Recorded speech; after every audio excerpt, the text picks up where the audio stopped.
చదువగలరు, లోని సారం మెరుంగరు.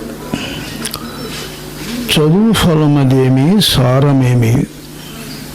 సారమైన చదువు సాధించతరించు, కాళికాంబ హంస కాళికాంబ. ప్రేమలేని చదువు ప్రేతిభూషణమాయే, నీతి లేని చదువు రోతయాయే.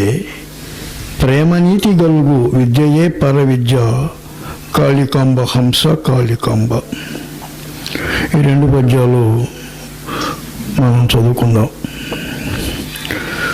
వివరం చెప్పుకుందాం. మన యొక్క మానవ సమాజంలో విద్యలు రెండు రకాలు, అపర విద్య, పర విద్య. అపర విద్య ప్రకృతిలో దేహము, ప్రాణము, మనసు సుఖించడానికి పనికొచ్చాయి. అపర విద్యల్ని మనము సాధిస్తూ జీవన మనుగడని సాగిస్తూనే ఉన్నాం మానవులు. మనకు జంతువులకు, ఇతర జీవులకు పోల్చుకుంటే మన భూమిలో ఉన్నటువంటి మనం స్థూలదేహదారులు. సూక్ష్మలోకంలో సూక్ష్మలోకాలు ఉన్నాయి. మన భువన భాండాలు 14 అని చెప్పిన వాటిల్లో అధోలోకాలు 7, ఊర్ధ్వలోకాలు 7. ఎన్నోసార్లు చెప్పుకుంటూ ఉంటాం, ఎందుకంటే భూమికగా కొన్ని విషయాలు అర్థం కావటానికి. మనము పై లోకాల్లో 7 లోకాల్లో కింద లోకంలో ఉన్నాం. మొట్టమొదటి లోకము భూలోకం. దీనిలో శరీరాలు స్థూలదేహము అనే ప్రత్యేకత ఉన్నది. ఈ స్థూలదేహానికి జీవన మనుగడ ఉన్నది. ఇతట వాటికి అంటే 13 లోకాలు కింద, ఈ అధోలోకాలు సూక్ష్మలోకాలు, తతిమ పై 6 లోకాలు సూక్ష్మలోకాలు. ఈ 13 లోకాలు మానసిక ప్రాణశక్తితో ఆనందిస్తూ ఉంటాయి. మనం మాత్రం దేహంతో కూడా ఆనందిస్తూ ఉంటాం. జంతువులు దేహంతో కూడా ఆనందిస్తున్నాయి, స్థూల దేహదారులు. మనకి జంతువులకి తేడా, మానవుడు సగము జంతువు సగము దేవతా లక్షణము కలవాడని మహత్తులు చెబుతారు.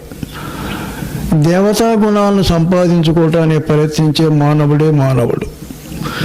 జంతు గుణాలలో అధోవిధానంగా ఉన్నవాడు మానవుడు, ఓ విధంగా అజ్ఞాన జీవి. కానీ మానవుడు కానీ సృష్టిలో ఉన్న ఏ పదార్థము కానీ పరిణామగతముగా మంచికే మారుతుందనేది మాత్రం సత్యం. ఇదిగో మనము రోజు రోజుకి మానవ సమాధానానికి కావలసినటువంటి అవసరాలు తీర్చుకోవటానికి ఎన్నెన్నో రీతుల తెలివి సంపాదించుకుంటున్నాం. మనకి అపర విద్యలు అనేవి చాలా ఉన్నాయి. జీవశాస్త్రము, జంతు శాస్త్రము, విజ్ఞాన శాస్త్రము అనేటువంటి విధానంలో గణిత శాస్త్రము, ఖగోళ శాస్త్రము, రసాయన శాస్త్రము, ఆయుధ శాస్త్రము, రాజనీతి, ఈ విధంగా మనకి ఎన్నో శాస్త్రాలు ఉన్నాయి. ఏది ఏదున్నా మానవుని యొక్క దేహము, ప్రాణ మనుగడ కావాల్సిన ఆహార సంపాదన, వసతుల సంపాదన, ఈ విధంగా వీటి కోసమే ఉన్నదే. కానీ అపర విద్యలు దుర్మార్గంగా, అజ్ఞానంగా, ధర్మరహితంగా ఎప్పుడైతే ఉపయోగించుకునే స్థాయికి ఎక్కామో మనకి మానవుడు నాకునెవరి దిక్కనే స్థాయికి ఎక్కేశాడు. వెనక రోజుల్లో అన్ని అపర విద్యలు, సైన్స్, వైద్య శాస్త్రము, ఆయుధ శాస్త్రము, జ్యోతిష్యము, ఇలాంటివన్నీ కూడా, గణితము అన్నీ కూడా మానవుని సముదాయాన్ని బాగు చేయటానికి వినియోగించుకున్నాం. సరే, మనము అపర విద్యల్లో ఆరితేరుతున్నాం. 10 సంవత్సరాలకి అనేక విధమైనటువంటి సైంటిఫికల్ డెవలప్మెంట్స్ వస్తున్నాయి. మానవుడు తన మేధస్సును ఉపయోగించకుండా మేట నొక్కితే సర్వాన్ని తెలుసుకునే స్థాయికి ఎదిగాడు.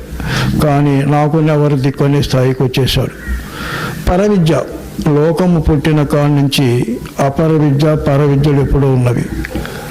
ఆత్మసుఖముతోటి, ఆత్మానందముతోటి, భౌతిక దేహముతో ఉన్న, ప్రాణదేహముతో ఉన్న, మానసిక దేహముతో ఉన్న, ఎక్కడ ఏమున్నా కానీ ఎప్పుడూ ఆనందాన్ని ఇచ్చేటువంటి విద్య పరవిద్య. దానినే బ్రహ్మ విద్య, ఆత్మ విద్య అన్నారు. ఇది సనాతనంగా ప్రతి దేశంలో, ప్రతి ప్రాంతంలో నడుస్తూనే ఉంది. పరవిద్య అనేటువంటి స్థితే నిజమైన సత్యం. మానవుడు ఎప్పుడైనా కానీ జంతువు కన్నా మంచివాడుగా మారటానికి కారణాలు ఏమైనా ఉన్నాయంటే బుద్ధిపరుడు. జంతువుకి తిండి కోసము ఆకలి కోసము ఉన్నట్లే మానవుడికి ఆకలి ఉన్నది. జంతువుకు నిద్ర ఉన్నట్లే మానవుడికి నిద్ర ఉన్నది. జంతువుకు స్వరక్షణ కోసము నిత్యము భయముతో ఉన్నట్టే మానవుడు కూడా నిత్యము భయముతోనే బ్రతుకుతున్నాడు. జంతువు సంతానాన్ని పెంచుకుంటుంది, మానవుడు సంతానాన్ని పెంచుకుంటున్నాడు. కానీ జంతువు స్వాభావికంగా ప్రాణశక్తి వరకే ఉంది కాబట్టి ఏదేదో వాటి గుంపులుగా, ఒక ముఠాలుగా, గుంపులుగా, మందలుగా ఉండటం నేర్చుకున్నాయే కానీ స్వశక్తితో బ్రతికే స్థాయి వాటికి లేదు. వాటికి ఉన్నటువంటి విధానం ప్రకారం క్రూర జంతువులు ఉండొచ్చు, లేకపోతే మరియు సాధు జంతువులు ఉండొచ్చు. కానీ మానవుడుగా ఉండే స్థితి చాలా తక్కువగా ఉన్నది. ఇప్పటికీ మానవుని యొక్క వికాసము ప్రప్రథమలో కన్నా మానవుడు ఆఖరికి ఏ దూరంగా ఎదగాలనే స్థాయిలో ప్రణాళిక పరిణామగతంగా ఎదుగుతున్నా అనుకున్న స్థాయికి ఎదగలేకపోతున్నాడు. అందుకనే మానవుణ్ణి ఓ విధంగా నిండు దేవత యొక్క రూపముగా మార్చాలని వచ్చిపోయి ఒక 100 ఏళ్ల నుంచి ప్రపంచవ్యాప్తంగా అనేక గురు సముదాయాలు సూక్ష్మలోకము నుంచి స్థూలలోకములు సూక్ష్మలోకములు పనిచేస్తాయని చెప్పారు. కాబట్టి మానవుడిగా బ్రతకాలనేది ప్రప్రథం. మానవుడిగా బ్రతికే విధానంలో మంచి మనసు కలిగి ప్రతి ఒక్కరి ఆనందాన్ని కోరేటువంటి స్థితితో కల్లాకపటం లేకుండా ప్రతి ఒక్కరిని ఆదరిస్తూ మనసు కలవాడు మానవుడు. అజ్ఞాన మనసు కలవాడు జంతువు. మనసు పెరిగే కొద్దీ మానవుడే మానవోత్తముడుగా మారుతాడు. మానవోత్తముడుగా మార్చే విధానంగా వాడుకునే అపర విద్యలే సత్యం. అపర విద్యలు ఇప్పుడు ఈరోజు స్వార్థానికి, లోభానికి, దుర్మార్గానికి వాడుకుంటున్నాం. అందుకే బ్రహ్మంగారు ఎప్పుడు 400 ఏళ్ల ప్రకారంలో చదువుకున్నటువంటి విధానం చదువుకుంటున్నారే కానీ లోని సారాన్ని మాత్రం కనిపెట్టలేకపోతున్నారా అన్నాడు. చదువు ఫలమదేమి సారమేమి. ఆ రోజుల్లో వాటికి తగ్గ శాస్త్రాలు ఉన్నాయి. ఆయన చెప్పినట్లు శాస్త్రాల యొక్క సారాన్ని కనిపెట్టే స్థాయి లేక బ్రతుకుదెరువు కోసం మార్చుకొని చదువుకున్న ఫలము కుదురైన వినయంబు. వినయ ఫలము విశ్వవేది ఎగుట, విశ్వవేది ఫలము విశ్వంబు తానగుట. అది చదివి సారంబు కనలేక అంటే చదువుకునేటువంటి విధానంలో చదవలేక కోట్ల జనులు చచ్చారు. వాస్తవానికి నిజమైన చదువు చదివేవాడు ఎవడైనా ఉన్నాడా అంటాడు వేమన గారు కూడా. అంటే మానవుని చదువులు చదివేటయ్యలు పదవుని పొందంగలేరు పరమార్థముగా. పెదవులు కదలక నుండిన మదిలో నిధియుగ రాజయోగ మహిమము అంటాడు వేమన. చదువులు ఎన్నైనా ఉన్నాయి. మనం ఈరోజు చదువుకుంటున్నాం. ఐఏఎస్ కావచ్చు, నోబెల్ ప్రైజులు 2 పొందవచ్చు.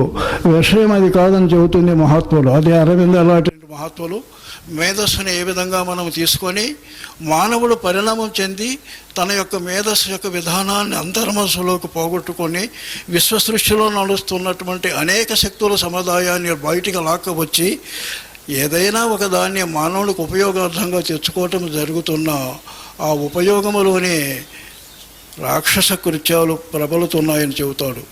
మానవుడికి ఎంత విద్య ఉన్నా అదే మహాత్ములు చెబుతారు. నోబెల్ ప్రైజులు 1, 2, 5 పొందినా కానీ మానవుల్లో ఉన్నటువంటి దైవీకృతమైనటువంటి మంచి లాభాలు ఇచ్చేటువంటి సర్వులకి మేలు చేసే గుణాలు లేనివాడు వాడు ఎంతటి విజ్ఞానపరుడైనా బాగా మీరు అర్థం చేసుకోండి.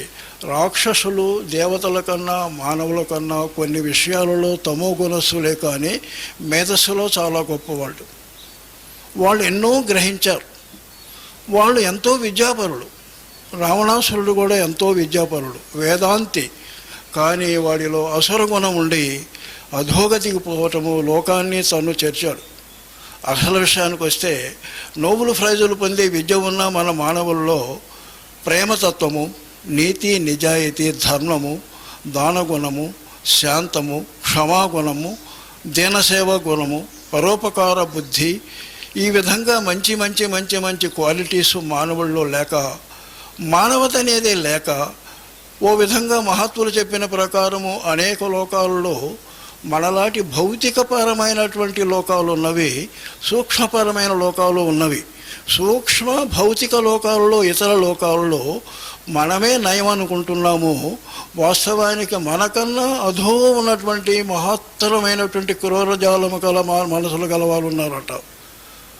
అలాంటి స్థితి అక్కడ లోకాలనే పాలించే రాజాధిరాజులకే ప్రేమతత్వమే తెలియకుండా ఉండి భూలోకంలో ఒక సైంటిస్టో పెద్ద విద్యావేత్త అయినా కానీ చూడండి, ఈరోజు వాస్తవానికి సత్యాన్ని దూరగుండి యోగులైనటువంటి మహాత్ములు ప్రతి చోట పరీక్షిస్తూ శోధిస్తూ ఒక పక్క సత్యాన్ని చెప్పుకుంటూనే వస్తుంటారు.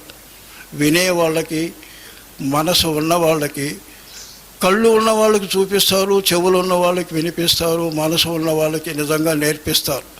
కానీ ఈరోజు ప్రపంచంలో మేధావులైనటువంటి వాళ్ళు, జీనియస్ పర్సన్స్ పక్షపాతముతోటి సత్యము తెలిసినా కానీ చదువు అనే విషయాన్ని అవతల పెట్టి, సారం అనే విషయాన్ని అవతల పెట్టి ఒక విధమైనటువంటి దుర్మార్గానికి మారారు. ఈరోజు సత్యాన్ని అసత్యంగా చెప్పటం అనేది 200 పావులు పెరిగింది నోటికి. ద్వేషము, పగ ఇలాంటి విషయాలు పరస్పరం ఈరోజు చదువు పెరిగే కొంది, టెక్నికల్ నాలెడ్జ్ ఎంత పెరుగుతుందో మానవుడు స్వస్వరూపమైన సత్యాన్నించి దాటి తలకి కొరువు పెట్టుకుంటున్నాడు. అసత్యాన్ని ప్రబల చేసి సత్యాన్ని గ్లోబల్ అంటే ఒక విధమైనటువంటి సత్యాన్ని అసత్యముగా చెప్పటము, అసత్యాన్ని సత్యముగా చెప్పటం. వాడు పాపం అసత్యాన్ని సత్యముగానే చెప్పుతూ ఉండి సత్యం దోలే పోకుండా ఉంటూ ఇక్కడ సత్యాన్ని అసత్యముగా చెబుతూ అసత్యాన్ని ప్రబలించేటువంటి స్థితి గల మహోత్తములు ఈరోజు ప్రపంచంలోకి వచ్చారు. అలాంటి దుర్మార్గులు ఈరోజు చదువులో కూడా చాలా గొప్పవాళ్ళుగా ఉన్నారు, మేధస్పరంగా కూడా. ఆ విషయాలన్నీ దైవతత్వం తెలుసుకుంటూనే ఉంది, యోగ సిద్ధ పురుషులకు తెలుస్తూనే ఉంది. కానీ విషయానికి వస్తే మనం చదువుకునే టెక్నాలజీ మొత్తము కూడా ప్రేమ లేని చదువు ప్రేతభూషణమాయ అంటాడు ఇక్కడ మహాత్ముడు. నీతి లేని చదువు రోతయాయే అంటాడు మహాత్ముడు ఇక్కడ. చదువుకున్న ఫలం ఏమిటి? లోని సారము కనకపోతే, చదువు చదువు చదువు అనే ప్రశ్నకు లోపుకుపోతే చదివి ఏమి లాభం వచ్చినది? అందులో ఉన్నటువంటి సారం అంటే ఏమిటి? అపర విద్య అయినా పర విద్య అయినా వాస్తవానికి ఈరోజు మానవుడు తక్షణము కావాల్సిన కర్తవ్యము అపర విద్యలలో ధర్మాన్ని చొప్పించటము, పర విద్యలో ఆత్మని శోధించి తెచ్చుకోవటం. ఇప్పుడున్నటువంటి మానవుడికి తక్షణ కర్తవ్యమని మహాత్ములు చెప్పారు. మానవుడికి ఈరోజు హృదయం కొద్దిగా గొప్ప ఉన్నది కానీ మనసు లేకుండా పోయినదనే మహాత్ముల వాక్కు. హృదయములో సత్యము ఒప్పుకుంటూ తను పట్టిన పంతానికో దుర్మార్గానికో పోయేవాళ్ళు ఈరోజు ప్రతి ఒక్కరూ నేతలలో ఉన్నారు, సామాన్యుల్లో ఉన్నారు. కానీ హృదయము చెప్పిన కొలది మనసు నేర్చుకోవటమే ఆత్మవిద్యకి ప్రథమమైన కర్తవ్యం. హృదయం చెప్పిన ప్రకారం మంచిని నడిచేవాడే మానవుడు. మంచిని పెంచుతూ భక్తిని పెంచుకుంటూ మానవ శాంతి భద్రతలను కల్పించటానికి సత్య విధానంగా నడిచేవాడు మానవ ఉత్తముడు. మానవ ఉత్తముడు ఎవడైతే భక్తితోటి సర్వము మమేకము కోసము ప్రయత్నిస్తూ కుల మతాదాదులు ఇలాంటివన్నీ లేకుండా ఉండి పర విద్యల యొక్క సముదాయాన్ని కూర్చుకుంటూ అదే మన వాళ్ళు రాస్తూ ఉంటారు. వీరభోగ వసంతరాయలు రాబోతున్నాడని అతని పర్సనల్ విధానంగా తీసుకుంటే రాజనీతిలోనూ ఆచార విధానములోనూ భౌతిక విద్యల యొక్క విధానములోనూ ఆత్మ విద్యలోనూ ధీర వీర శూరతలోనూ ధైర్య సాహస ప్రతాప పరాక్రమంలోనూ బాధ్యతా నిర్వహణలోనూ సత్క్రియాశీలతలోనూ సాహసముతోనూ సహాయ బుద్ధిలోనూ విజ్ఞానపరమైన ఏ విషయంలో కూడా టెక్నాలజీలోనూ అన్నిటిలో ఉపయోగించేటువంటి మేధస్సు కలవాడు రేపు వీరభోగ వసంతరాయలు వస్తున్నాడు. అర్థం ఏమిటంటే ఇక్కడ ఈ చదువుల యొక్క అన్ని సారాన్ని ఈరోజు రేడియో ఇజం అనేటువంటి టెక్నాలజీ, ఆటం యొక్క రేడియేషన్ టెక్నాలజీ, స్మృతికుల టెక్నాలజీ, ఎక్కడ ఏముంది కనిపెట్టే టెక్నాలజీ, లేకపోతే ఎక్కడి నుంచి జీవుడు బయలుదేరాలనే టెక్నాలజీ, ఆత్మ ఆనందం ఎట్లా పొందాలనే విధానాన్ని భౌతిక పరంగా పొందే టెక్నాలజీ, ఎన్ని ఉన్నా లేకపోయినా ప్రాణాన్ని నిలుపుకుంటూ 1000 సంవత్సరాలు బ్రతకాలనే రాబోయే టెక్నాలజీ, మన యొక్క శరీరాల నుంచి అనేక అద్భుతమైనటువంటి క్రియలు నడిచే టెక్నాలజీ ఎంత ఏమి వచ్చినా కానీ మానవులలో ప్రేమతత్వము, నీతి, నిజాయితీ, దానగుణము, సేవాగుణము, సత్యము ఇలాంటివి లేనివాడు జంతువు కన్నా అధముడు. అందుకే మహాత్ములు చెప్పారు, ఒక సైంటిస్టు అనేకమైన విషయాలు కనిపెట్టి ప్రపంచానికి నాశనం చేసేటువంటి మానసిక వ్యవస్థను కల్పించి వాడు నియంత్రితంగా ఏదైనా కానీ బలవంతంగా తెలివితోటి, శక్తితోటి, ఆయుధాలతోటి ప్రపంచాన్ని ఏలదామనేటువంటి మానసిక వ్యవస్థ గల ఏ విద్యావంతుడైనా కానీ పాషాణప్రాయుడైపోతారని శాపాలు కాదు, అది సైంటిఫికల్గా మహాత్ములు చెప్పారు.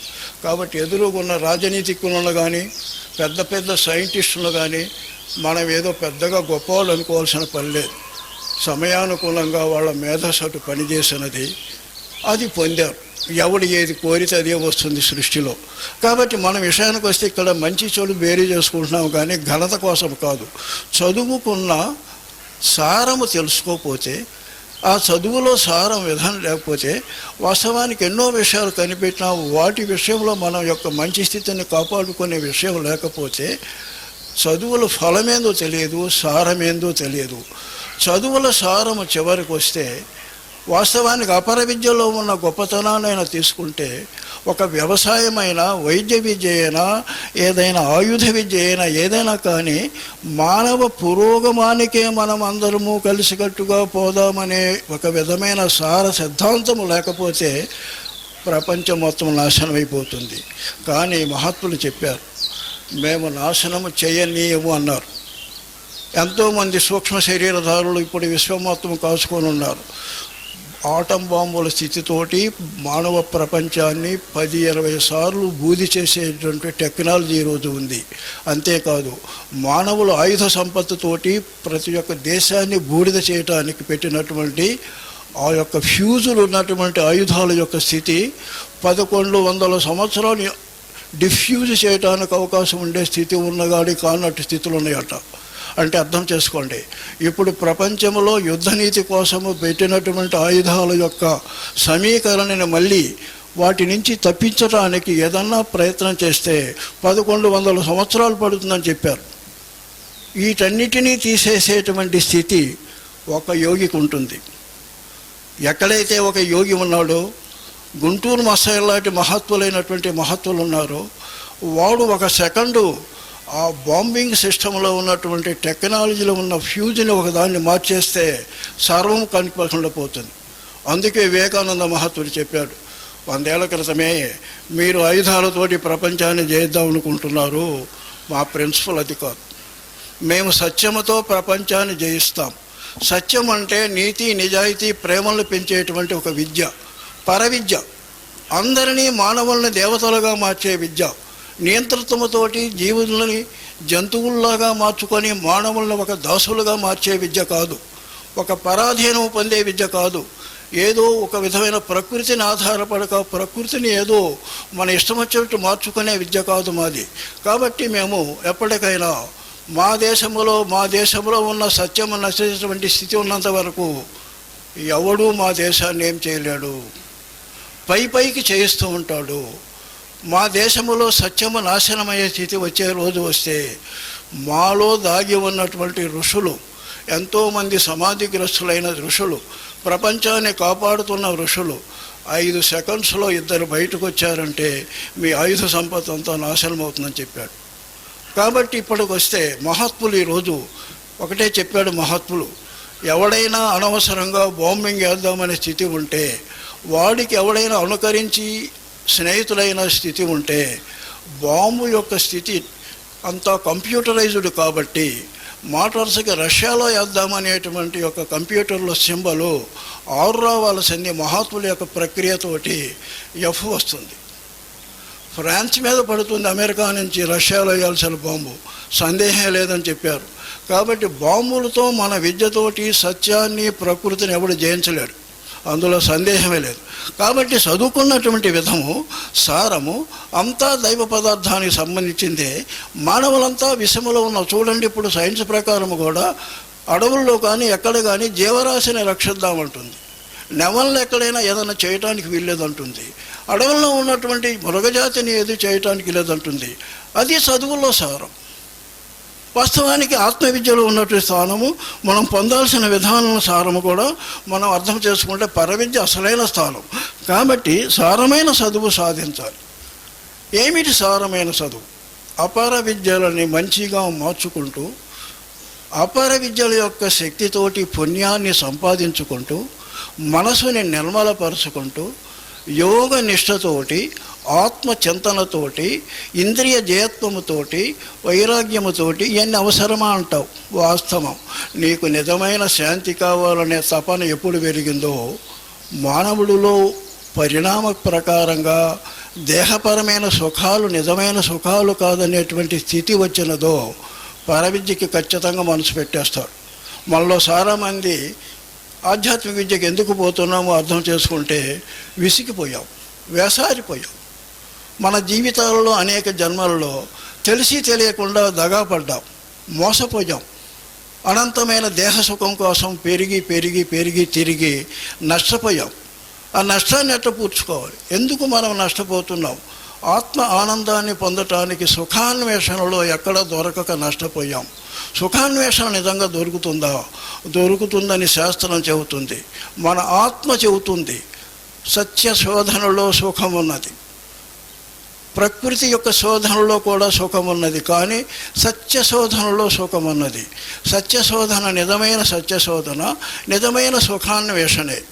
అంటే ప్రతి మానవుడి సుఖాన్వేషణలో పై పై మెరుగులతో మొట్టమొదట చూసిన నిజమైన సుఖము అనేటువంటి విషయానికి వస్తే వాస్తవానికి పరవిద్య అయినా ఆత్మవిద్యకే రావాల్సి వస్తుంది.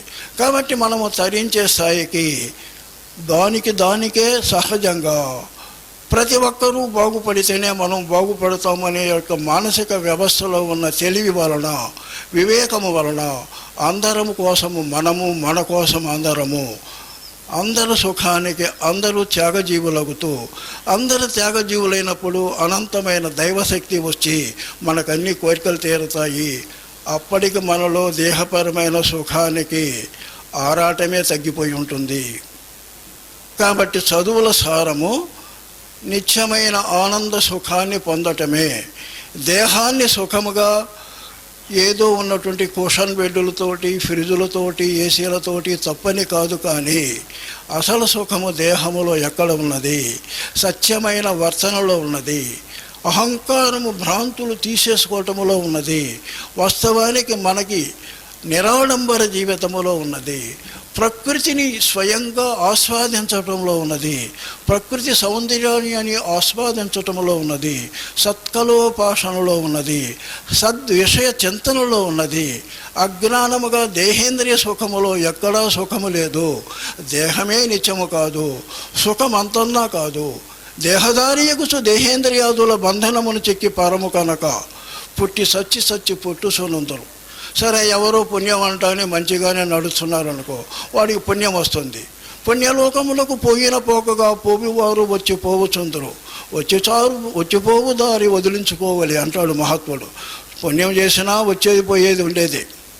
పాపము చేస్తే అతుక్కొని ఉంటాడు, ఇక పాపములోనే దుఃఖంలో ఉంటాడు. పుణ్యము సుఖాన్ని ఇస్తదే కానీ భౌతికపరమైనటువంటి సుఖం కోసం వెంపరలాడుతూ వచ్చిపోవటమే జరుగుతుంది. కానీ నిత్యమైన సుఖానికి నిజమైన స్థితి రాదు.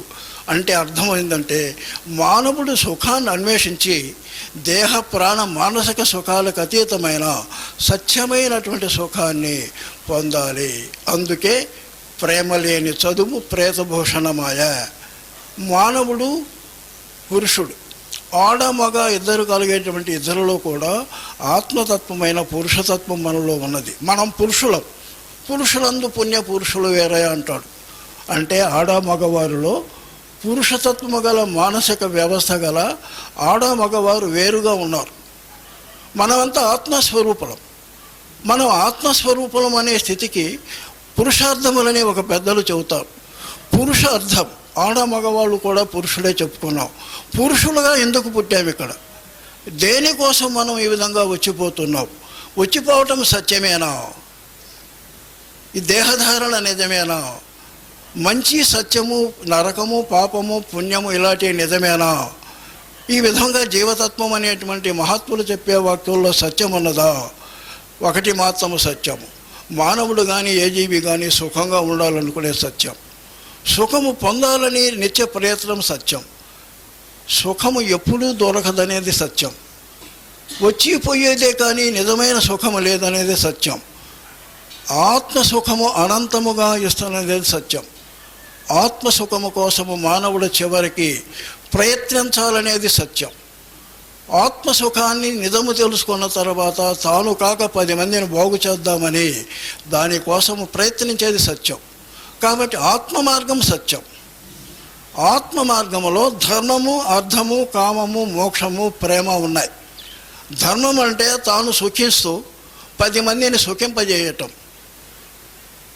వాస్తవానికి ధర్మము మనం ఏదో పెట్టుకున్నవి కాదు.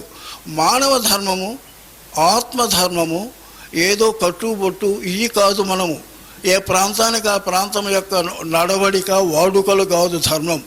జీవతత్వ ప్రకారమైన సత్యాన్ని ఆచరించడం ధర్మం. ధర్మాన్ని, యోగాన్ని, నీతిని, నిజాయితీని, ప్రేమని వీటిని పెంచుకోవటం ధర్మం. వీటిని అందరికీ ప్రబల చేయటం ధర్మం. యోగనిష్టతో ఆత్మానందము పొంది నిత్యము ఆత్మసుఖిగా ఉండటం ధర్మం. అలాంటి సుఖాన్ని అందరికీ వచ్చేలా ప్రయత్నించి ప్రచారం చేయటం ధర్మం. అర్థము, డబ్బులు. వాస్తవానికి డబ్బులు అనేవి తెలివికి టోకెన్. సృష్టిలో ఎక్కడ డబ్బున్నా కానీ తెలివికి టోకెన్. తెలివి టోకెన్ అంటే కర్మకు టోకెన్. కర్మ టోకెన్ అంటే నిత్యము జీవితానికి టోన్మూలమైతే నిజమైన జగత్తు. కాబట్టి మనము ధనము కోసము ప్రయత్నంలో వీడు వచ్చిపోయి ఓ విధంగా స్వసము వంచనతోటి ఎన్నో విధాల దుర్మార్గాలతోటి డబ్బు సంపాదించే ధర్మం అనేటువంటి విధానంలో సంపాదించిన డబ్బే డబ్బు. అధర్మంగా సంపాదించిన డబ్బు అధర్మానికే సాధ్యమైనంత వరకు పెడుతున్నారు. ధర్మముగా సంపాదించిన వాడు ఎప్పుడైనా ధర్మానికే డబ్బు పెడతాడు. అది యొక్క చర్మాన్ని ఏదో దానం చేసిన రీతిలోనే చేస్తున్నాడే కానీ ధర్మము అనేటువంటి దానికోసముగా, దానాన్ని దానము కోసముగా చేసేవాడు ఎవడు లేడు. కొందరే. అశోకుడు ఉన్నాడు. వాస్తవానికి జ్ఞానం వచ్చింది, మమేకం చెందాడు, సర్వం ఆత్మమయమని అనుకున్నాడు, పరమ దుర్మార్గం అనుకున్నాడు, అహింసే పరమార్థం అనుకున్నాడు, నిజమైనటువంటి సత్శీలిగా మారాడు, సర్వాన్ని దైవమయంగా మార్చుకునే పుణ్యక పొందాడు. అట్లా కాక వ్యాపారం బిసెదగా దాలంటూ గురువులమ్మటి పడుతూ, గురువులు వాళ్ళమ్మటి పడుతూ ప్రపంచాన్ని మోసం చేస్తూ వాళ్ళ వ్యాపారాన్ని పెంచుకునే దానాలు, యజ్ఞాలు ఈరోజు 195 నడుస్తున్నాయి. ఒకరిని ఎక్కిరటం కాదు. కాబట్టి మనము ధర్మంగా పోయేటువంటి విధానంలో వాస్తవానికి రాబోయే రోజుల్లో ఇంకా 30 ఏళ్ళు 40 ఏళ్ళు పోతే మనమే చూస్తాం. ధర్మమైన డబ్బే ఉంటుంది, అధర్మము డబ్బు కూడా ధర్మానికి వినియోగించబడుతుంది. ఈరోజు ఎక్కువ అధర్మము డబ్బు అధర్మానికే వినియోగించబడుతుంది. ధార్మికమైన డబ్బు ఈరోజు చాలా కొద్దిగా దొరుకుతుంది. కానీ దేవుడు తనది, అది తన తెలివిది. దేవుడు దొంగ సొనగతో చేయించిన డబ్బును కూడా తన తెలివే. దేవుడు ఎప్పుడు ఆ డబ్బును వాడుకుంటాడు. వాస్తవానికి మహాత్ములు చెప్పిన ప్రకారము ప్రపంచంలో చీకటి ధనం ఎంత ఉన్నా కానీ మానవుడు నిర్మలుడై కర్మయోగిగా మారితే, ప్రత్యేకించి భారతదేశంలో 2 ఏళ్లలో బ్యాంక్ అమౌంట్స్ పని లేకుండా అద్భుతమైనటువంటి మహాత్ములుగా మారుతూ ఎంతో సంపన్నుల రాహిత్యత లేకనే దరిద్రులుగా పడి ఉన్నాం మనం. కర్మయోగి ఎప్పుడు పరుల సొమ్ము దాచడు. కర్మయోగి ఎప్పుడు పరుల సొమ్ము దోచడు. తనను సంపాదించిన డబ్బు ఎప్పుడు దాచిపెట్టుకొని ఉండడు. ఇవన్నీ లేకుండా యోగాలు చేస్తున్నాం, దేవుని చూస్తామని చెప్పుకునే యొక్క తతంగాల యొక్క సమస్యల యొక్క ప్రకృతి ఏందో అర్థం చేసుకోవచ్చు మనం. వాస్తవానికి చూసుకోండి, మన హృదయంలో కర్మయోగాన్ని ఎవడైనా నేర్పుతున్నాడా? 10 మందికి దానము చేయటము, కూలికి తగ్గ డబ్బు, డబ్బుకు తగ్గ కూలి అనే, కూలికి తగ్గ కృషి, కృషికి తగ్గ డబ్బు అనేటువంటి స్థితి ఎవడైనా నేర్పుతున్నాడా? స్మగ్లర్స్, ముఠాకోరులు, ఈ విధంగా ఉండేటువంటి వాళ్ళని ఆదరించుకుంటూ ప్రపంచాన్ని ఏ తేలికగా తీసుకుపోతున్నాం మన ధర్మ సమస్యలు. ఒకరిని తీసుకుంటే ఒకరినని కాదు. ఎక్కడ ఉన్నది ధర్మానికి ఇక్కడ మూలం? మహత్తులైన వాళ్ళే ఈ విధంగా మార్చుకుంటే ఎక్కడ ఉన్నది సత్యానికి మూలము? అర్థము అంటే డబ్బు, ఇంకా దూరం పోతే తెలివి. ఏదైతే మంచి తెలివి ఉన్నదో స్థితి, ఐక్యత, ఆత్మీయ భావం చేసుకోవటము, ఇవన్నీ ఎవడు నేర్పుతున్నాడు? జ్ఞానులము, యోగులము ఆత్మసాక్షాత్కారం పొందుతామంటారు. 5 నిమిషాలు 5లో నిద్రలో పోతూ ఉండగా వినియోగిస్తున్నాం. నేను 5 నిమిషాలు 3 గంటలు 5 రోజులు నిద్రపోవటం యోగము కాదు. 5 నిమిషాలు కూడా వెయిట్ చేయకుండా కాలాన్ని, ధనాన్ని, శక్తిని, నేర్పుని అన్నిటినీ దేవుడి కోసం వినియోగించేవాడే నిజమైన సాధకుడు. వాడికి దేవుడి స్వరూపము పర్లేదు, దేవుడయ్యే కూర్చుంటాడు. అందుకే మహాత్ములు చెప్పారు, అరవింద లాంటి మహాత్ములు, నేను దేవున్నప్పుడు పూజిస్తూ ఉండేవాడిని, స్మరించా, ధ్యానంలో పట్టుకున్నాను, చిక్కబోడు చిగురించు మదిలోన. ఆఖరికి ఏమండి, చిగురించేటువంటి స్థితి వచ్చి సొక్కిపోయి ఉండి బయటకు వచ్చిన తర్వాత మళ్ళీ తప్పుకొని పోతుంటాడు. ఏం చేయాలని నేను అనుకున్నాడు. అట్లా కాదు అబ్బాయి అని, అసలు నాకు దేవుడు వద్దు, ప్రపంచం వద్దు, నేను వద్దని కూర్చునే స్థాయికి వచ్చాడు. మీకు బాగా అర్థం చేసుకోండి, అలాంటి వాడే దేవుడికి అవసరం. వాడి కార్యానికి అలాంటి వాడే అవసరం దేవుడికి. వాడిని తీసుకొని పరికరంగా వాడిని తన ఇష్టం వచ్చినట్టు మార్చుకుంటాడు. దేవుణ్ణి అడిగితే రాడు, చేస్తే అంతకన్నా రాడు. అన్నిటినీ శూన్యం చేసి తత్వచింతనతో ఉన్నవాడికి వచ్చి కూర్చుంటాడు, వడ్డించి తినమంటాడు, తను చెప్పినవన్నీ చేయించుకుంటాడు. గుర్తుంచుకోండి, అది తెలివి అంటే. పురుషార్థం అంటే అది. ఏలాడబట్టం కాదు యోగం అంటే. డౌసరిగా హొందాతో ఉండటం కాదు యోగం అంటే. స్పందించాలి, సమాజాన్ని సువ్యవస్థపరకంగా చేయాలి. నీ ప్రక్కనున్న వాడిని 2 ఏళ్ళకైనా మంచివాడిగా కొద్దిగానైనా మార్చాలి. ఇంట్లో వాళ్ళ పరిణామానికి సంబంధించినటువంటి తెలివి, డబ్బుకు సంబంధించిన విధానంలోని ఈ యొక్క సూత్రాన్ని ఇంట్లో ఉన్న మన పిల్లలైనా మార్చుకోవాలి. అది నిజమైన చదువు. కామం, మనం మానవులమంతా కామం కోసం వచ్చాం.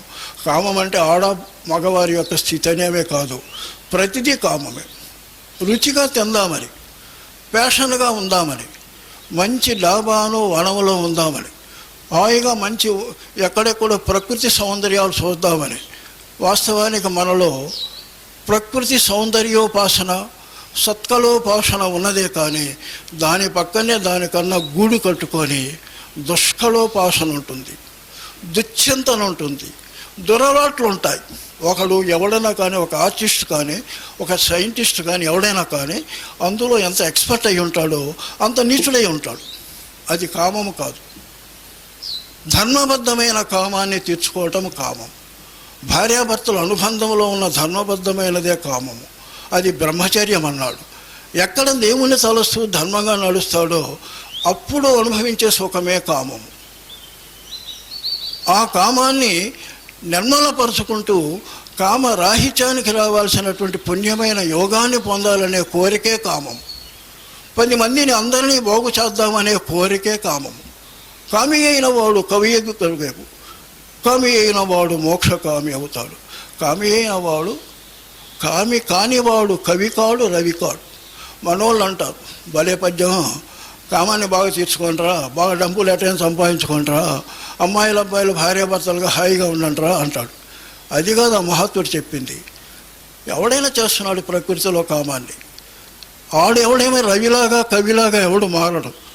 సత్యాన్ని కావాలి అనేటువంటి కోరిక కలవాడు, సత్యములో సత్యమేదో సారాన్ని తెలుసుకునేటువంటి విధానంలో కోరిక గలవాడు, దాన్ని ప్రయత్నించి కోరికతోటి జ్ఞానాన్ని, వైరాగ్యాన్ని ఇలాంటిని పొంది, భక్తిని పొంది ప్రజలకు ఏ విధంగా ఈ సూర్యుడు అనేటువంటి వాడు ఎప్పుడు వెలుగునిస్తూ ఉంటాడో ఆ విధంగా మారేటువంటి జ్ఞానే నిజమైన కామి. కవి అంటే ప్రజలు ఎప్పుడు అన్ని విధాల్లో మంచిగా మర్చేవాడు, పనికిరాని సాహిత్యం రాసేవాడు కాదు, నికృష్టమైనటువంటి అశ్లీల కవిత రాసేవాడు కాదు. సరే, అది కూడా సత్యమే, గుర్తుంచుకోండి. కానీ ప్రజల్ని డైవర్ట్ చేసే స్థితిగా కవిత్వం ఎప్పుడు కవిత్వం అవ్వదు. నీచతనిచ్చేటువంటి కవిత్వము కాదు. అక్రమమైన విధానాన్ని చెప్పే కవిత్వం నిజము కాదు. అక్కడ నిజమైన కొద్ది సంతోషం అన్నా దాన్ని ప్రబలపరచటం అంత నీచమేమీ లేదు. కానీ ఈరోజు చచ్చుపుచ్చు కవిత, పచ్చి శృంగారము చెప్పి గొప్పవారు మనసు నీతి నిష్ట లేక నిప్పులు పాలైరి అంటాడు బ్రహ్మగారు ఆ రోజుల్లోనే. అలాంటి పనికిరాని విధానాన్ని, కామాలను పెంచి, దృశ్యాలను పెంచి, టీవీల్లో ఉన్నటువంటి విధానాన్ని చెత్త పెంచి, మహాత్ములు చెప్పిన ప్రకారం ఈరోజు ప్రపంచాన్ని చెడగొట్టడానికి ప్రథమ సూత్రంగా రాక్షసులు సూక్ష్మంగా ఎన్నుకున్న పరికరం టీవీ అంటుంది. గుర్తుంచుకోండి, నేను చెప్పేది అబద్ధం కాదు. సెల్స్ రెండవది అంటుంది. ఈ రెండు ప్రపంచాన్ని చెడగొడుతున్నాయి. ఇంకోటి గుర్తుంచుకోండి, చెడేటప్పుడు బాగుపడుతుంది. కాబట్టి చెడగొడుతున్నా అందులో సత్యం అన్నది. చెడ్డని వాడే బయట బాటుపడతాడు. కాబట్టి ప్రస్తుతానికి నిజమైన వైరులు ఎవరున్నారంటే టీవీస్, సెల్స్. సైన్స్ ప్రకారం అది రాక్షస కృత్యములో ఉన్నటువంటి ప్లేయర్ అని రాస్తున్నాడు. ఇప్పుడు మన ప్రాంతాల్లో ఎక్కడ పెట్టినా ఏయో గణాచారాలని చిన్న చిన్న పుట్టలని వచ్చేటువంటి స్థితి అంతా కూడా అది కూడా విధమైనటువంటి అసుర శక్తుల ప్రభావం అని రాస్తున్నాడు మహాత్ముడు. ఎంతోమంది లారీలతో పోతున్నారు అక్కడికి. అక్కడ ఏదీ ఉండదు. సాధ్యమనే ఏదో లోకంలో బ్రతుకుతుంది. వాళ్ళని అడ్డం పెట్టుకొని పనికిరాని విధానంగా అనేక శక్తులు ఈరోజు మానవుల్ని గురువుల కాడికి దేవతల కాడికి పోనీయకుండా కేవలము దాశరకం చేస్తూ మృక్కుబడులతోటి చొచ్చుగా ఉండేటువంటి చిక్కు తీర్చగల చిల్లర దేవుళ్ళు అంటాడు. శృతియు గతియు స్మృతియు గతియు నీవయ్యుండ బక్కదేవతలకు మొక్కనేలా చిక్కు తీర్చగలరు చిల్లర దేవుళ్ళు అంటాడు బ్రహ్మగారు కాళికాంగిని అడుగుతూ. అర్థం చేసుకోండి. కాబట్టి మనము మన కామనని నాకేదో తీరితే అమ్మా అయ్యో నీకు టెంకాయ కాదు ఏదో కోడిని కోస్తానంటాడు. ఇవి మన కామనలు. మన కామన చివరికి ఎక్కడికి పోవాలంటే నిర్మలంగా దేహాన్ని సుఖాన్ని అనుభవిస్తూ మన కుటుంబాన్ని సమాజాన్ని బాగా చూసుకుంటూ ఆత్మపరమైన విద్యతో ఉత్తీర్ణత పొందాలనేదే కామం. ఆ కామాన్ని పొందినవాడు యోగాన్ని పొందుతాడు. యోగాన్ని పొందినవాడు జ్ఞానాన్ని పొందుతాడు. జ్ఞానాన్ని పొందాలంటే మనోరాహిత్యత పొందాలి. మనోరాహిత్యత పొందాలంటే శమదమ వైరాగ్యశీలత కావాలి, తత్వచింతన కావాలి, మంచి వాళ్ళ స్నేహము కావాలి, నిరంతర శ్రద్ధ విశ్వాసాలు కావాలి. ఎప్పుడు పట్టినా కూడా ఆత్మపరమైన చింతతో దేహాన్ని మనసుని ప్రాణాన్ని ట్రైనింగ్ ఇవ్వాలి. శ్రద్ధ సమాధానాలు పొందాలి. మహాత్ములు చెప్పిన విషయం నిజమనే విధానంలో రావాలి. వివేకముతో ఉండాలి, వైరాగ్యముతో ఉండాలి, ద్వంద్వాతీతముగా ఉండాలి, సమాధాన పడాలి. అప్పుడు కానీ యోగానికి మనం అర్హులమవుతాం. కాబట్టి మనము జ్ఞానాన్ని యోగముతో పొందామో అది ఎంతో లోతుగా చెప్పుకోవచ్చు. ఈ ధర్మార్థ కామ మోక్షాలు ఎవడైతే పొందాడో ఆ నాలుగుటిని పురుషార్థాలు అంటాడు. ఈ నాలుగుటిని ప్రేమ కింద మార్చేశారు మహాత్ములు. ఇది పురుషార్థాలు 4ని 5 చెప్పుకున్నారు. ఆఖరికి ఆ 4టిని తీసేసిన ప్రేమగా మార్చారు. పురుషార్థం అంటే ప్రేమ. ఈరోజు ఆ ప్రేమ ధర్మార్థ కామ మోక్షాలతో కూడిన ప్రేమ. కాబట్టి పురుషార్థాలని 5గా చెప్పుకోవచ్చు. ఈ ప్రేమ లేని చదువు ప్రేతభూషణం. ప్రేమ అనేటువంటిది అఖండమైన ప్రీతి, తన ఆనందము యొక్క వ్యక్తీకరణ. అక్కడ మంచి చెడులు లేనటువంటి అపూర్వమైనటువంటి ఆత్మ యొక్క స్పందన, స్నేహశీలత, ఐక్యత, సమత, విశ్వాసం, ఆత్మీయత ఇలాంటి ఎవడైతే లేకుండా ఉంటాయో వాడు పరవిద్యకు సంబంధించిన వాడే కాదు. అపర విద్యల్లో ఏమీ ఉత్తీర్ణత పొందలేడు. వాస్తవానికి ఎన్ని విద్యలు వచ్చినా వాస్తవానికి మనకన్నా పెద్ద విద్యలవంతులు రాక్షసులు ఎక్కడికైనా దెబ్బతింటూనే వచ్చారు. మనము దెబ్బతింటున్నాం. విషయానికి వస్తే ప్రేమ లేని విద్య ప్రేతభూషణం అన్నాడు. చచ్చిపోయిన శవానికి ఎన్ని యొక్క శృంగార ఆభరణాలు అమర్చినా అది బ్రతికేది లేదు, మనకి ఆనందాన్ని గొలిపేది లేదు. నీతి లేని విద్య రోత అన్నాడు. నీతి, నిజాయితీ, సత్యసంధత, దుష్టత లేకపోవటం, హింస లేకపోవటం, దుర్మార్గమైనటువంటి జార చోరత, లంచము, జూదము, పానము, వేట, స్త్రీ విషయాలు, ఇలాంటివన్నీ పరుషవాక్కులు, ధనాన్ని వ్యయపరచటం, పెద్ద పాపము డబ్బుని వ్యయపరచటం. గుర్తుంచుకోండి, ప్రపంచంలో పాపి ఎవడైనా ఉన్నాడంటే డబ్బుని సద్వినియోగపరచని వాడే ప్రథమ పాపి. చెడు చూపులు చేసేవాడు 2వ పాపి. చెడు మాటలు చేసేవాడు 3వ పాపి. జీవితాన్ని వ్యర్థంగా గడుపుతూ దుష్టమార్గం పోయేవాడు 4వ పాపి. వీళ్ళందరికన్నా ద్వేషము, పగతోటి సత్యాన్ని అసత్యంగా ప్రచారం చేసేవాడు ప్రథమ పాపి. మహాత్ములు చెప్పే వాక్కులు ఇవన్నీ మనకి కేటలాగ్గా గుర్తురావు, కానీ లోపల నడుస్తూనే ఉంది చిత్రగుప్తుడు. వాడు ప్రపంచానికి రాజు కావచ్చు, ఒక మతానికి కావచ్చు, ఒక కులానికి కావచ్చు, రాష్ట్రానికి అధినేత కావచ్చు. వాడిది ఎక్కడికి పోదు, ఉంటానే ఉంటుంది. 10 కోట్ల మందికి సహాయం చేసిన వాడైనా గుణవేడికి పోదు. వాడు పొందినటువంటి లాభాలు కూడా ఈడి గుణం కూడా అడిగిపోదు, ఎవడిది అడిగిపోదు, ఉన్నది ఉన్నట్టే ఉంటుంది. కాబట్టి మనము ప్రేమని పెంచుకోవాలి, నీతిని పెంచుకోవాలి, నిజాయితీని పెంచుకోవాలి. నీతి నిజాయితీ ఉంటే మన దేశంలో ఇలాంటి రాజకీయాలు ఉండేవి కాదు కదా. 77 సంవత్సరాల నుంచి మనము ఎంత అధమంగా నడుస్తున్నామో తెలుస్తూనే ఉంది కదా. భారతదేశము భగవద్గీతని పూజిస్తూ సత్యము చెబుతూ కోర్టుల్లో భగవద్గీతను పెట్టి పనికిరాని ప్రమాణాలు చేస్తూ దేశాన్ని ఏ విధంగా అధోగతికి పోతున్నామో మనందరికీ తెలుసు కదా. పనికిరాని వాళ్ళతో స్నేహాలు చేస్తూ వేల కోట్ల ఆశ్రమాలను పెట్టుకుంటూ పనికిరాని వాళ్ళకే సహాయం చేస్తూ అట్టడుగున్న వాళ్ళకి పై మెరుగులతో ఏదో పూర్త చూపిస్తూ అన్నిటిని చేసే మనం ఎలాగా బాగుపడతామనేది తెలిసే ఉంది కదా. ప్రజల్లోకి దిగేది ఎక్కడున్నది? ప్రజల్లోకి దిగే మహాత్ములు వివేకానందలాగా ఎవరు చెప్పారు?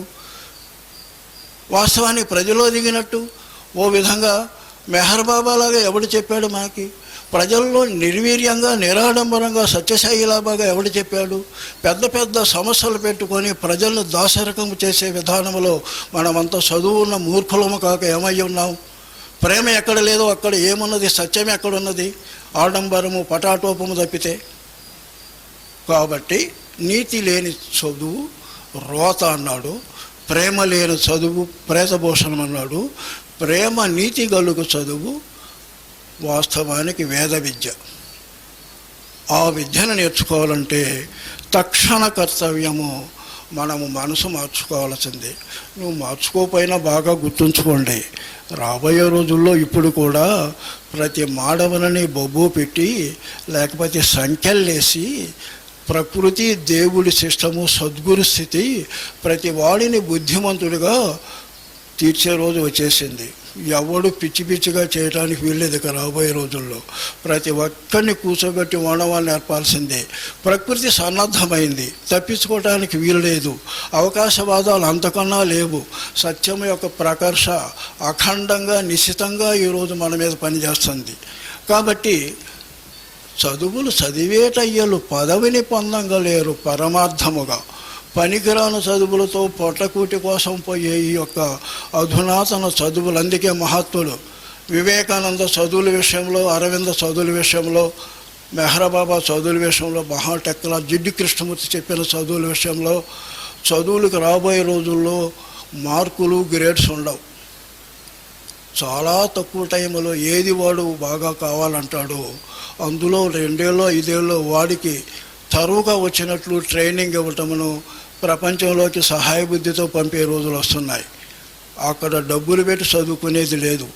డబ్బులు పెట్టి మళ్ళీ డబ్బుల కోసం ఉద్యోగం చేసి వైద్యం చేసి ప్రజలను పీడించుకునేది అంతకన్నా లేదు, ఏదీ లేదు. చదువుకొని మంచి ఐఏఎస్ ఆఫీసర్ అయి 20-50 కోట్లు ఒక 10 ఏళ్లలో సంపాదించే స్థితి అసలు ఉండనే ఉండదు. అక్కడ ఉన్నది ఒకటే ఉంటుంది, సత్యబద్ధ కర్మయోగము, సర్వమైనటువంటి ఆత్మత్యాగం. అందుకే రాబోయే రోజుల్లో మన ప్రాంతాలన్నీ కూడా ఒక డివిజనల్ బేసిస్గా ఎవరికి ఆధారపడకుండా ఒక యూనివర్సిటీలో ఏ విధంగా ఒక హాస్టల్స్ ఉంటాయో ప్రతి గ్రామంలో కూడా ఓ విధమైన రిక్రియేషన్స్ హాల్స్, ఆధ్యాత్మిక ఫండమెంట్స్ ఇచ్చే హాల్స్, అందరూ బాగా ఆడుకునే హాల్స్, అందరూ హాస్టల్లోగా తినే హాల్స్, సమీకృతమైనటువంటి అందరూ కలిసి చేసుకునే ఫామ్ యార్డ్స్, ఈ విధంగా త్యాగభావంతో కర్మయోగముగా మారే స్థాయి 100% రావాలంటుంది. ఈ ప్రాక్టికల్స్గా చాలా చోట్ల నడుస్తుంది. ఆ స్థితికి వచ్చినప్పుడు మానవ లోకంలో దేవతలే నడుస్తున్నట్టు నా ధనము నీ ధనము, నేనందగాడు నీవందగాడు, నా కులమెచ్చు నీ మతమెచ్చు ఈ ప్రశ్నలు లేకుండా కేవలం మానవుడి దేవతలాగా తయారయ్యే స్థితికి 100% వచ్చేది. అటమిటించు జనులకు ఆనంద భోగాలు వచ్చుగాక నీతి హెచ్చుగాక, కలిసి మెలసి బ్రతుకు కాళమే తెంచును. 100 అన్నాడు. అందరి సుఖమకాశము, అందరూ సుఖపడాలనే విధానంగా దేవుణ్ణి ప్రార్థించే రోజు చాలా దగ్గరలో ఉందని చెప్పేశాడు అర్థం చేసుకుంటే. కాబట్టి మనం ప్రేమతో నడవటము, నీతితో నడవటము, చదువుల సారాన్ని తీసుకోవటము, మామూలు అపర విద్యల్లో వినయ విధేయతలైన వాడు క్రూర జంతువు. ఈరోజు క్రూర జంతు స్థితి ఎక్కువ నడుస్తుంది. విచ్చలవిడితనమైనటువంటి లంచగొండితనం, విచ్చలవిడితనమైనటువంటి తాగుబోతుతనం, విచ్చలవిడితనమైనటువంటి జారచోరతనము, ఎక్కడా కూడా విచ్చలవిడి స్వేచ్ఛతో విశృంఖలంగా అరాచకం పరిపాలించే స్థితిలో ఉన్నటువంటి నేటి దుస్థితి చదువుకున్నటువంటి ఫలం లేని స్థితి. వాస్తవానికి వస్తే మన కుర్రవాళ్ళలో ఇప్పుడు హై టెక్నాలజీగా చదువుకున్న వాళ్ళలో అద్భుతమైన మానసిక స్థితులు, మంచితనం ఉన్నవాళ్ళు ఎంతోమంది ఉన్నారు. రాబోయే రోజుల్లో ప్రపంచాన్ని మార్చగలిగే స్థితి గలటువంటి యోధులు మన భారతదేశంలో యువత ఎంతోమంది ఉంది. దాని గురించి మనం రాబోయే రోజుల్లో ఆనందిస్తాము. వచ్చిపోయి 2019 నుంచి ప్రపంచ ఆర్థిక రాజకీయ పరిణామాలు చాలా స్పీడుగా తీసుకొని 2036-40 లోపల ఇప్పుడున్న దానికన్నా 50 రెట్లు మంచి స్థానానికి వస్తామనే మహత్తుల వాక్కు. కాబట్టి మన చదువుని వ్యర్థపరచుకోకుండా, చదువుని ప్రతి ఒక్క డాక్టర్ కానీ ఇంజనీర్ కానీ ఎవడైనా కానీ లంచాలు ఇలాంటివన్నీ తీసుకోకుండా మన పిల్లలను, అందుకే మహత్తులు చెబుతారు, నీ పిల్లలకి ఒక మంచి సత్యబద్ధమైన నడవడి నేర్పితే అదే భాగ్యము. దుర్మార్గుడికి 10 కోట్లు దుర్మార్గంగా సంపాదిస్తే దుర్మార్గాన్ని పెంచుకొని పాపి అవుతాడురా. మంచివాడికి సంపాదించే పని లేదురా, వాడి కాళ్ళ మీద వాడు నడుస్తాడు, ఎవరిది తీసుకోడురా, ఎందుకంటే అవసరం లేదురా.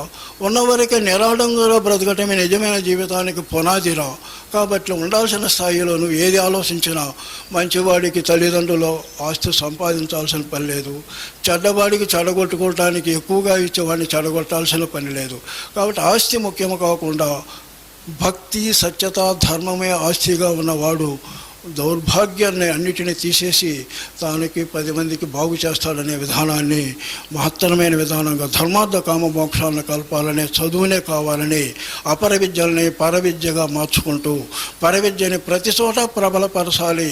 ప్రపంచంలో ప్రతి చోట ఇది తరతరంగాలుగా ప్రతి చోట వ్యాప్తమవుతున్నది. ఈరోజు మారుమూలలో అజ్ఞానముగా ఉండి ఒక అటవీ జాతికి అనేటువంటి విధానంలో ఉన్నటువంటి మానసిక వ్యవస్థ గల ఏ మూలలో ఉన్న ప్రపంచంలో ఉన్న మానవులంతా విజ్ఞానమయులుగా మార్చే స్థాయిగా, ఆత్మపరమైన విజ్ఞానమయులుగా మార్చే స్థాయిగా ఇప్పుడు 100% దేవతా కృషి, సద్గురు కృషి నడుస్తుందని చెబుతున్నారు. అందులో చేయలాగానే మన భారతదేశంలో బుడిబుడి సంస్థలు ఆత్మయోగమని చెప్పుకుంటూ మంచి చేస్తున్నా కానీ పరిపూర్ణత చెప్పని స్థాయిలో మనల్ని ఇంకా దీనులు చేస్తున్నారు. కాబట్టి మనము స్వయంగా కృషి చేసుకుంటే సత్యం మనకాడే ఉంటుందనే విధానాన్ని మర్చిపోకుండా సర్వాన్ని స్వీకరిస్తూ సర్వ కోసం మనసు పెడితే సర్వేశ్వరుడే మనకిస్తాడు. దాన్ని తగ్గవాడు సలహాలు ఇచ్చేవాడు మనకుంటాడు. ఏది తప్పు కాదు. స్టెప్పు పైకి పోకుండా ఉండటమే తప్పు. స్టెప్పు పైకి పోవటం నేర్చుకోండి. చదువు బాగా ఉత్తీర్ణులవుతారు. పెదవుని చదువు వస్తుంది. సత్యబద్ధమైన మానసిక ఆలోచనలు వస్తాయి. సర్వాన్ని నా చేతుల్లో ఉంచుకుంటాననేటువంటి ఆత్మస్థైర్యం రామతీర్థలాగా వస్తుంది. ఆ విధంగా మార్చుకోవాలి. అమ్మా కాళికాంబ అని చెబుతాడు. ఓం.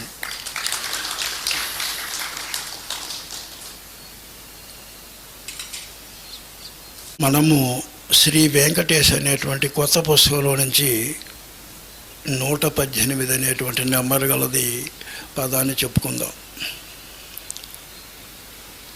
తత్పర శాంతగు తాపసే యోగగు, సత్యాత్మబోధకు జ్ఞానే యోగి, మదిని వృత్తులు నెల్ల మాపిన యతే యోగి, అహము ఆశలు బాపినతడే యోగి, సర్వాన తనయాత్మ దర్శించు యతే యోగి, అన్నిటా పరమాత్మ నిన్నే యోగి, ఆత్మయే పరమాత్మ ఎనిగాంచు యతే యోగి, అన్నియూ ఆత్మగా ఎన్నే యోగి, అన్ని పరమాత్మలో ఎంచు యతే యోగి, కూన్మి భక్తి విరక్తయు యుక్తి కూడే యోగి, సచ్చిదానందులకు యోగి సద్గురుండు విశ్వరూప ఓం కృష్ణ శ్రీ వెంకటేశ. ఓంకార స్వరూపుడై పరమాత్మగా అయినటువంటి శ్రీకృష్ణుడిగా వచ్చినటువంటి ఆ దైవశక్తి అయిన వెంకటేశ్వరుడా, మీరిద్దరూ విశ్వరూప స్వరూపంలో ఉన్నటువంటి విష్ణువంశ స్వరూపులయ్యా, మేము చెప్పుకునే విధానం ఇది, బాగా ఇది సత్యమే కదా అంటున్నాడు. ఏమంటున్నాడు? తత్పర శాంతకు తాపసే యోగం. యోగం పొందుతున్నాం అని చెప్పి మనకు అతి సామాన్యంగా ఉన్నది. కర్మయోగము, భక్తి యోగము, జ్ఞానయోగం అనే విషయాలే మనకు భగవద్గీతలో ప్రాథమికంగా ఫౌండేషన్గా చెప్పినవి. వాటిని మనం అనేక విధాలుగా బయట మలుచుకున్నాం, తప్పులేదు. కర్మ, భక్తి, జ్ఞాన యోగాలనే అనేక విధాలుగా మార్చుకొని సాంఖ్య, తారక, అమనస్క, అచల పరిపూర్ణ యోగాలుగా, రాజయోగముగా ఓ విధంగా చూసుకుంటే, ఇంకా జ్ఞానయోగములో అనేక విధాలుగా మార్చుకుంటూ నవీన విధానములో ఇంకా ఎన్నో వచ్చేసినాయి. క్రియాయోగము వాస్తవానికి లాహిరి, సహజ రాజయోగము రామచంద్రాజీ, రాధాసాం సత్సంగు, ఆ విధంగా మనం ఎన్నో తీసుకుంటాం.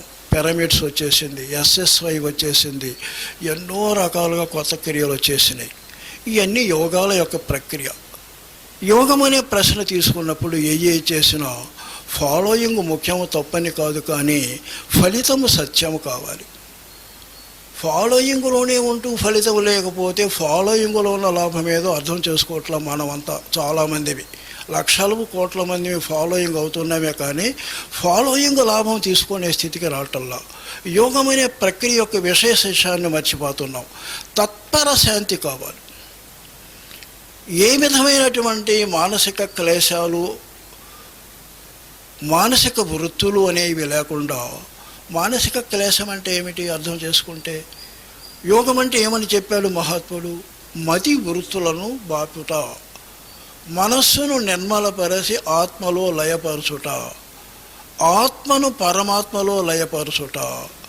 వాస్తవానికి విషయ చింతన లేక నిర్విష చింతనలో ఉండుట, గుణతత్వము సద్గుణతత్వము లేని నిర్గుణతత్వములో ఉండుట, సద్విషయానందము నుంచి కాక నిర్విషయానందములో ఉండుట, సత్కలోపాసన కాకుండా నిష్కలోపాసనలో ఉండుట,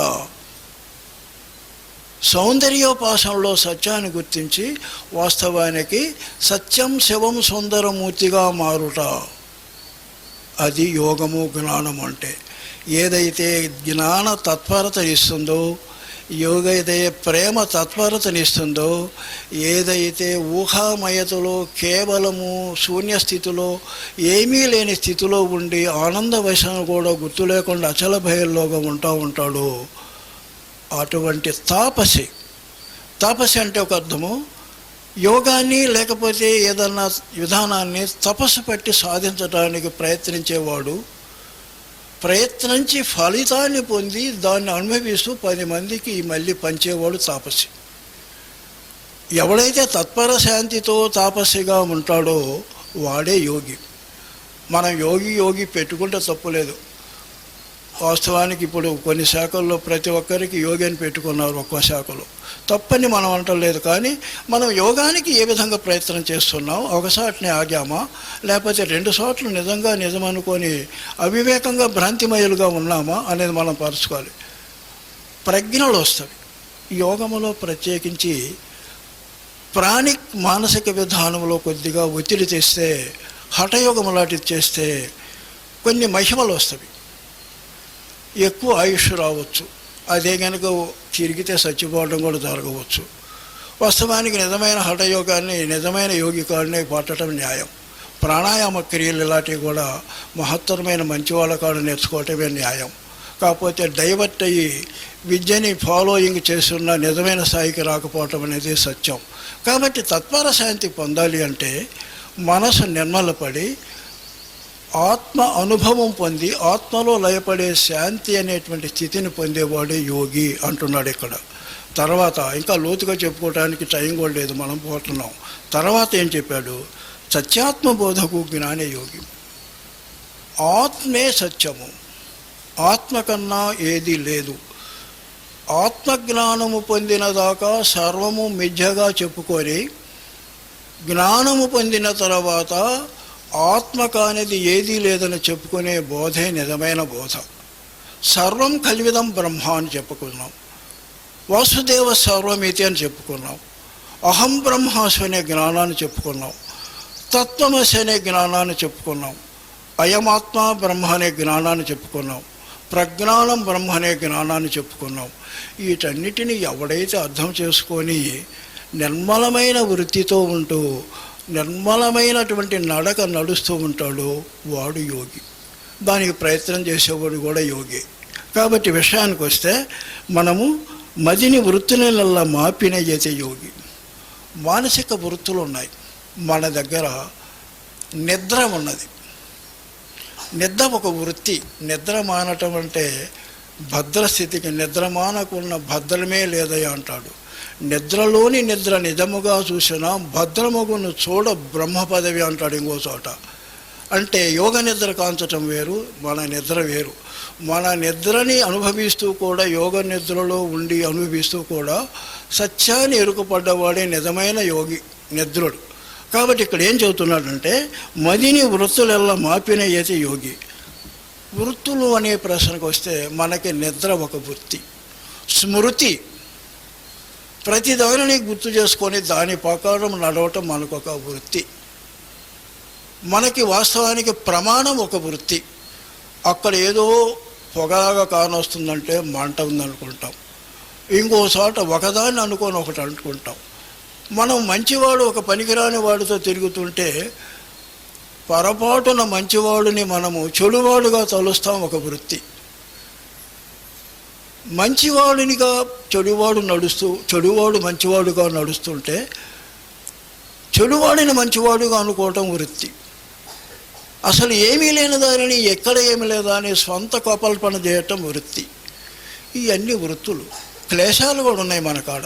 ఏమున్నాయి మన కాడ?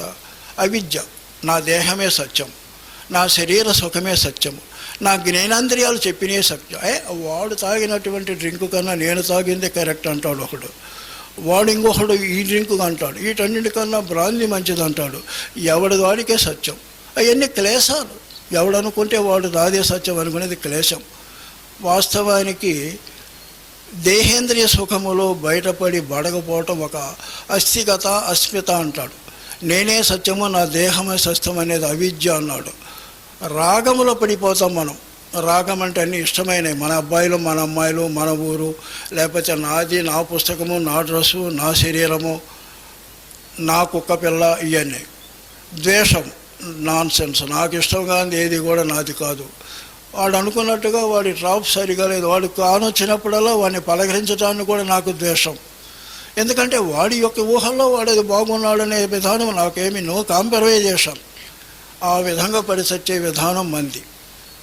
వీటన్నిటికన్నా ఎప్పుడు ఏమవుతుందో అనే కాక ఎప్పుడు చచ్చిపోతాననే క్లేశం మానవుల్లో ముఖ్యంగా యోగం పెరిగే కొంది ఉంటుంది. గుర్తుంచుకోండి, కలతగా ఉంటుంది. ఏదో అవుతుంది అనిపిస్తుంది, ఏదో ప్రమాదం బాంబులాగా పగిలిద్దేమని అనిపిస్తుంది, లేకపోతే ఏదో అనర్థం తెస్తారనిపిస్తుంది. ఇది యోగములో ప్రబలేటువంటి స్థితిలో వచ్చేటువంటి ఒక అవగుణం. ఇవన్నీ కలిసి మనము వృత్తులు అన్నాము, క్లేశాలు అన్నాము. ఇవి లేకుండా చేసుకున్నది నిజమైనటువంటి యోగం. మరి ఎంతవరకు యోగమో అర్థం చేసుకోవచ్చు. మనం ఎంత దూరం పోయామో. నిద్రలో వచ్చింది రైట్ అయింది, నేను ఈ విధంగా ఈ బూది పడితే వాడికి జబ్బు పోయింది. మీకు అర్థమైందో లేదో, మన గ్రామాల్లో ఒకప్పుడు ఒక 20 ఏళ్ళ అవతల్లో ఈ విధంగా తాగుబోతులు, గంజాయి వాళ్ళు, సరైన ప్రవర్తన లేని వాళ్ళు బ్రహ్మంగారి యొక్క కావిడి మోస్తూ ఉండేవాళ్ళు. వాళ్ళు ఎక్కడో మఠాల్లోనో సత్రాల్లో ఉంటూ భిక్షకు వస్తారు. ఒక 20-30 మంది బాగా జబ్బులున్న టైంలో అమ్మలు పిల్లల్ని చంకలకు ఎత్తుకొని వాడు వస్తాడని ఎదురు చూస్తారు. ఈ బుద్ధి పెడితే పోతుంది.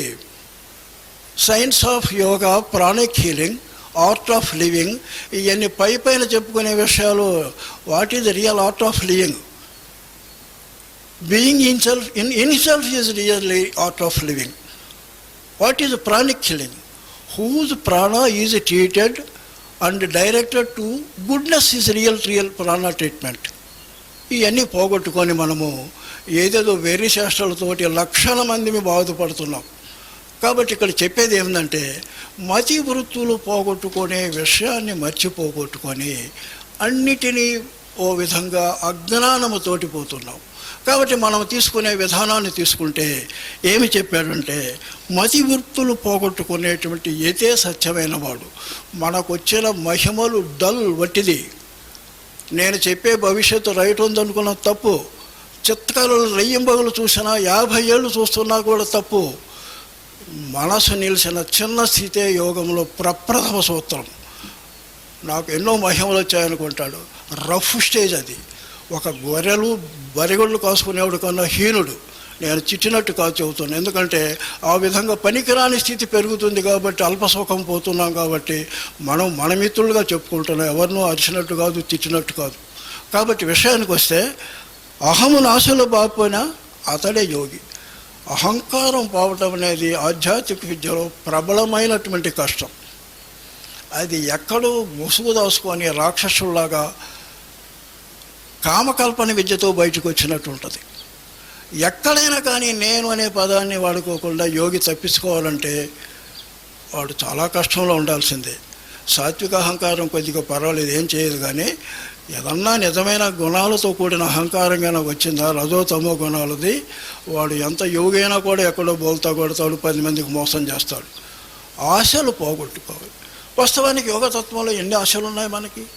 మంచి రచన చేయాలి, మంచి ప్రీతి కావాలి, అందముగా ఉండాలి, నన్ను చూసి నేను చెప్పే మాటలు అందరూ ఆకర్షించాలి, ట్రీట్మెంట్ విధానంలో నేను చాలా గొప్పవాడిగా ఉండాలి, నాకు మంచి ఆశ్రయం ఉండాలి, నాకు మంచి ఫాలోయర్స్ ఉండాలి, ఎవరికన్నా కూడా నేను తగ్గేది విషయం లేదు, నాకు ఎంతో ఆస్తులు కూడా ఉండాలి, అందరికీ ఉంటున్నాయి కాబట్టి.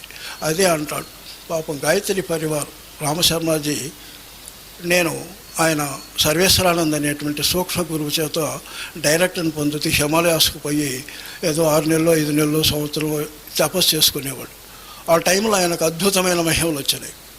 ఆయన చెప్పుకుంటాడు, నేను హిమాలయాస్లో కానీ ఇతర చోట్ల 1 డజనో ఎక్కువ కలిగి ఉన్నటువంటి అటు ఇటు అరకర జ్ఞానంతోటి మహిమలతో ప్రపంచంలో మహాసిద్ధ పురుషుడిగా పొందే విధంగా నేను 1/2 సెకండ్లో మారి ఉండేవాడిని. కానీ నేను అది మారాలని అనుకోలేదు. నాకు కావాల్సింది సుశక్తియుతమైన శుద్ధ చైతన్య శక్తి. గురువు ఇచ్చేది కాదు అది. గురువు ఇస్తే తీసుకోవడం కూడా అనవసరం. మనమే మనలో ఉన్నదాన్ని, మనకెప్పుడు ఉన్నదాన్ని, మనమై ఉన్నదాన్ని మనమే సంపాదించాలి. దానికి గురువుగారు సహాయం చేయటం, తీసుకోవటం తప్పులేదు అనేటువంటి స్థితి రావాలి. అహంకారము ఆశలు అనేటువంటి స్థితి పదవీ భ్రష్టత చేయటంలో ప్రప్రథము. నేను ధనాధిపతిని కావాలి, నేను చెప్పిన భవిష్యంతా సత్యం కావాలి, నా రచనలు ప్రపంచమంతా వినాలి, సాకాలి, ఇవన్నీ తప్పు అన్నమాట మహాత్ములు చెప్పే మాటలు. కాబట్టి అలాంటి వాడు ఎవడు యోగి కావటానికి అవకాశం లేదు. కాబట్టి విషయానికి వస్తే, సర్వాన తన ఆత్మ దర్శించు యతి యోగి. యోగములో ఆత్మ ప్రకర్ష బయటికి చెంది అనుభవం పొంది అది వికసించే ప్రసరణకు వస్తే, అణువు కూడా ఆ యొక్క ఆత్మ చైతన్య శక్తి తప్పితే సృష్టిలో ఏదీ లేదనేటువంటి స్థితి 100కి 100 యోగికి కలుగుతుంది. ఆ స్థితి అనేది అర్థం చేసుకున్నదాకా యోగము పండలేదు అంతే. అర్థం చేసుకుంటే ఎంతటి వాళ్ళైనా అంతే. మనం ఇంకా ఏదో డల్నెస్లో ఉండి మనం యోగం చెత్తుకున్నామంటే తప్పే లేదు. దేవుడు మనల్ని అటు నడిపిస్తున్నాడు, ఎవరిని తిట్టుకోవట్లా. కాబట్టి అన్నిటా పరమాత్మ నిన్నే యోగి.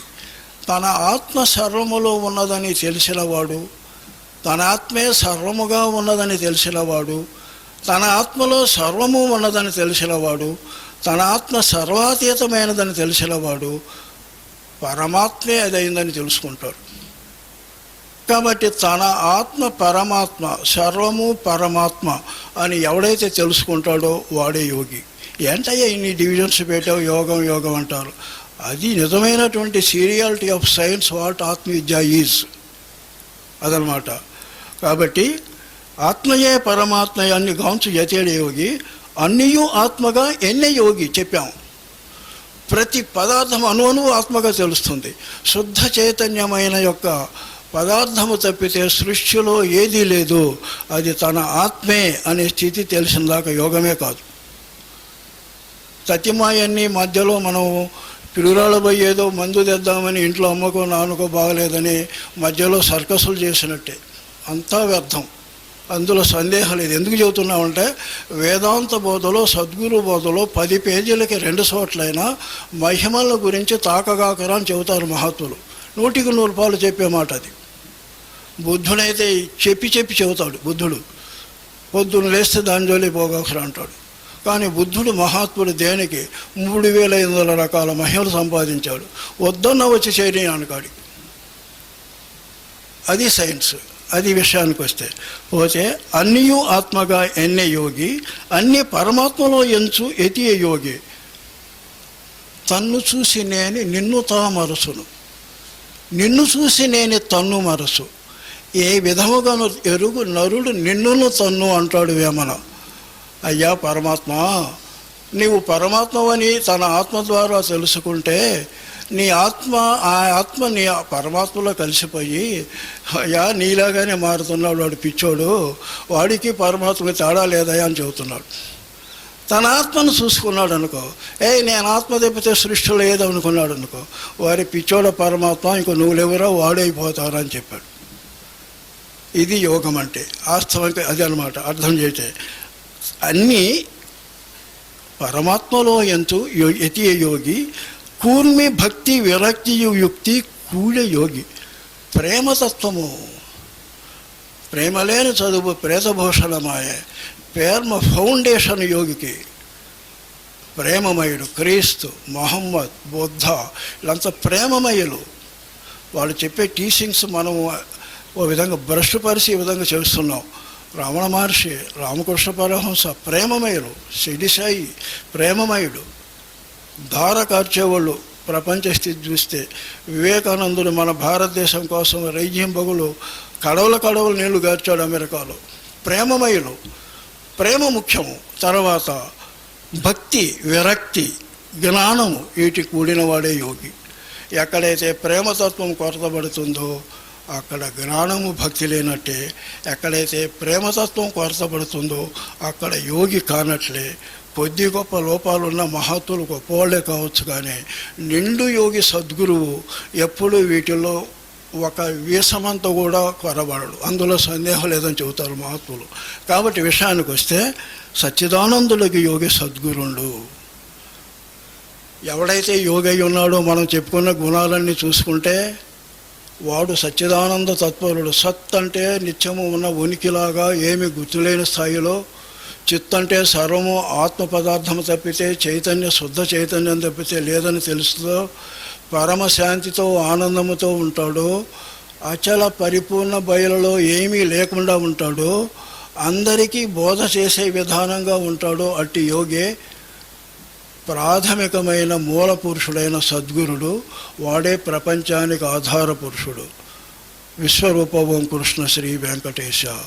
ఓం సాయి.